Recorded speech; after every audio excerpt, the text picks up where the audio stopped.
Hey, what's going on? Welcome to my new YouTube channel. My name is Garrett Foley. Used to have another YouTube channel up here on YouTube, but kind of lost motivation, and honestly, the channel wasn't really relevant to me anymore, so I kind of just let it die off. Took a couple years off, focused a lot on work, but now I'm kind of back into messing around with cars a little bit more, and want to show you my new project. All right, what we have here is a 1998 BMW 328i. It is a 5-speed. And being a 5-speed with 175,000 miles on it, I do, of course, have some shifter lean. Well, it's currently in second gear, but I can tell you right now, fifth basically doesn't exist on this car. When I bought the car, it came with style 5s. It has a Mishimoto radiator and a couple of other minor upgrades to it. I'm doing some big things here. I'm actually going to be pulling the engine on it, pulling the entire drivetrain, pulling the rear subframe, and pretty much doing a complete rebuild. And why am I doing the rebuild? Well, quite simply, the plan is to take this car on the track next year. So, number one, got to make sure it's safe. Number two, need to make sure it's not going to blow up or break down on me. So I'm going to go through the entire thing, and everything's going to happen right here on this YouTube channel. So follow along, and hey, a lot more content to come.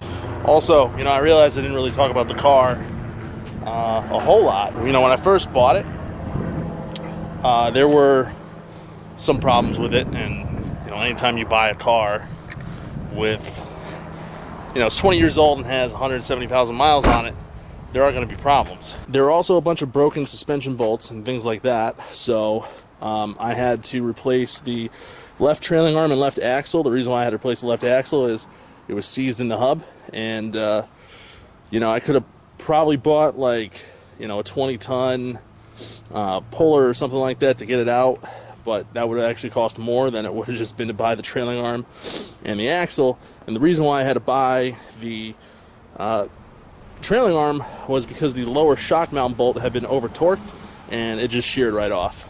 I mean, it was super fragile, super brittle. I'll put a picture of what that bolt looked like. And once I actually did get what was left of the bolt out of the trailing arm, the threads were so boogered I didn't really feel comfortable driving it. Now, the funny thing is I did all of that, and I'm not even going to use the rear end of this car. I'm actually be swapping an M3 rear end, so I'm going to have the bigger trailing arms, the bigger axles, limited slip diff, all that stuff. And I'm also putting the E36 M3 kingpins on the front. So literally all that work I did was just to drive the car for a couple months and drive the car safely. Kind of give you the overall plan or the overall idea with this thing. I'm going to do S52 cams in this engine, M50 manifold, and do the ASC delete, your common upgrades. But I did compression check this engine, and almost every single cylinder was 200 PSI, warm engine, warm compression check, and leak down numbers came back fantastic.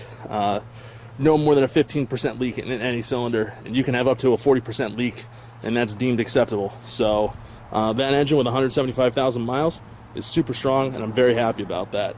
Now, I just put together the shop crane this morning. Now, this is a storage garage, and it's kind of a disaster, but I do have a second engine that I haven't really made up my mind what I want to do with that yet. But I'm considering turning that into a 3-liter stroker, but that'll probably be next summer, so I'm not going to worry about that right now. And so the plan today is we're going to pull the engine, we're going to pull the drivetrain, potentially pull the rear end. We're going to see how much time we run into. But like I said, I had to put the engine hoist together this morning, and I had to do a couple of other things to clean up, get that extra engine on a stand in that garage, and we're going to get going. One thing that I want to do with this project is I'm doing this outside, right? Because a lot of people don't have garages.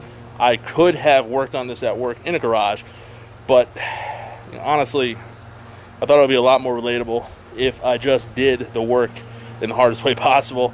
Do live in Connecticut. Winter is coming, and it's going to be hard to do a lot of this stuff. But the other aspect of this too is like the engine work and all the stuff that I have to do to refresh the drivetrain. I could do most of that inside, and I'm basically just going to work on the car in pieces indoors and then put it back together outside. And hopefully, come late March, early April, we're going to get this bad boy on the track and run some laps. So that's the goal, and let's start pulling that engine.